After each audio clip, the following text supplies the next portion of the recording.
Entrevista com o técnico Guto Ferreira, pergunta de Pititinga, Marinho Júnior e Léo Souza. Sobre a entrada de Djalma, o que é que você queria dele? Boa noite, primeiro, né, aos três e a toda a torcida tricolor. Na realidade, Djalma treinou a semana toda, sempre alternando com o Jacaré, se preparando para...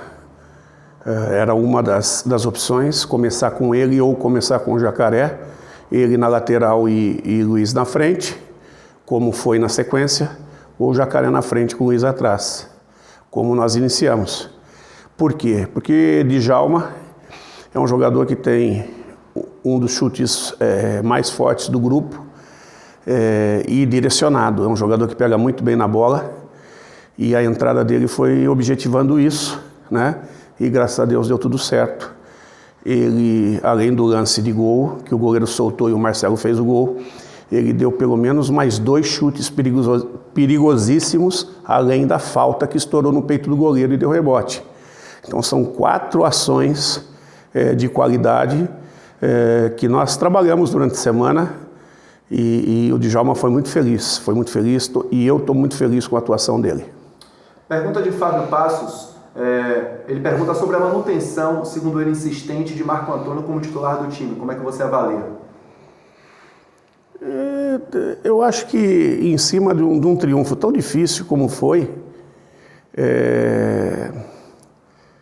eu acho que a opinião dele é extremamente, me desculpe, mas na minha opinião desprezível para mim, porque por que ele não falou do Marco Antônio no jogo passado? Por que ele não perguntou o jogo passado sobre o Marco Antônio? Né? Criar um comentário depreciativo a respeito do Marco hoje, que não foi tão bem, mas os 3 jogadores nossos de frente tiveram dificuldade. Só que se não fosse a mobilidade deles, talvez os que entraram depois não tivessem conseguido fazer o que fizeram. Porque o trabalho é em grupo. O trabalho é em grupo. O trabalho não começa com a entrada de Marcelo, começou antes. Houve um desgaste dos adversários e para que eles pudessem entrar já num outro patamar e tivessem a felicidade de conseguir o que conseguiram. Pergunta de Ulisses Gama. Guto, além da volta de Rio, do Emerson Santos e Didi, será feita mais alguma mudança no grupo que segue para o Rio de Janeiro? Vamos ver o que nós vamos ter. Nós temos jogadores que vão chegar para avaliação física, né? Acho que não temos ninguém fora por cartão. E aí nós vamos tomar decisão. Nós temos a viagem é só no sábado, nós temos quinta e sexta para fazer uns treinos mais decisivos aí para definir quem é o grupo, e aí o sábado o treino final. Pergunta de Douglas Santana. Ele faz pergunta sobre Marcelo Rian e a evolução dele no grupo. É um jogador, como eu falo sempre, um jogador em potencial, um jogador para ser aproveitado em determinados momentos, que vem crescendo. Hoje colheu tudo que trabalha, saiu muito bem da partida, foi importantíssima a sua entrada, fez o gol do empate no rebote do goleiro, bateu a penalidade com muita personalidade, e tudo isso ele planta diariamente com treinamento sério, com dedicação. É um menino que se dedica muito, que ouve bastante, né? E à medida que ele vai dando respostas, ele vai surgindo as possibilidades, a gente achando que é o tipo de jogo para ele vai entrando e vai ganhando minutagem. Daqui a pouco ele está com uma rodagem tal que, se tiver o desempenho junto, vai começar a reclamar alguma posição maior, né? Esse é o trabalho com os meninos é isso aí. A pergunta de Del Machado, né? Ele pergunta, Guto, sobre o jogo de Davó e a demora para tirar o atleta. Eu acho que as dificuldades da partida, ainda assim, Davó teve 3 chances. Pô, se ele está criando por quê? Porque é um jogador perigoso, porque ele é um jogador muito rápido, e ele tem virtudes que daqui a pouco, se ele tivesse feito um dos 3, talvez a gente não tivesse, né, falando a esse respeito. E cada vez que ele não marca, ele fica mais ansioso. Eu acho que é um jogador que tem nos ajudado muito, e eu acho que nesse momento, mais do que nunca, a gente não tem o direito de ficar botando plaquinha no pé dele, não. Sabe? Criando rótulos, não. Porque é um jogador que tem ajudado muito. No jogo de 4-0 ele não marcou, mas saiu como um dos melhores da partida. 2 assistências. No jogo de estreia foi ele que deu o passe do primeiro gol do Jacaré. Então vamos com calma e a gente não pode esquecer da postura da equipe que nós enfrentamos, nós não podemos esquecer da qualidade do piso que nós enfrentamos, que é um jogo mais lento, um jogo mais difícil, onde o próprio time deles na saída de bola teve dificuldades, em domínios, né? E nós pegamos uma equipe postada, conseguiu o gol, um gol de fora da área, né?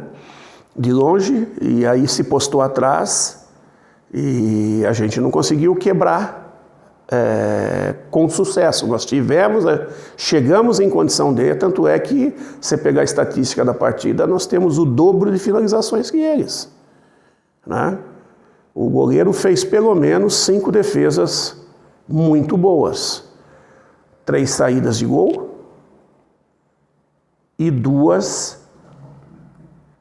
Então, uma saída de gol do Davó, teve uma saída no segundo tempo, foram 3 saídas de gol.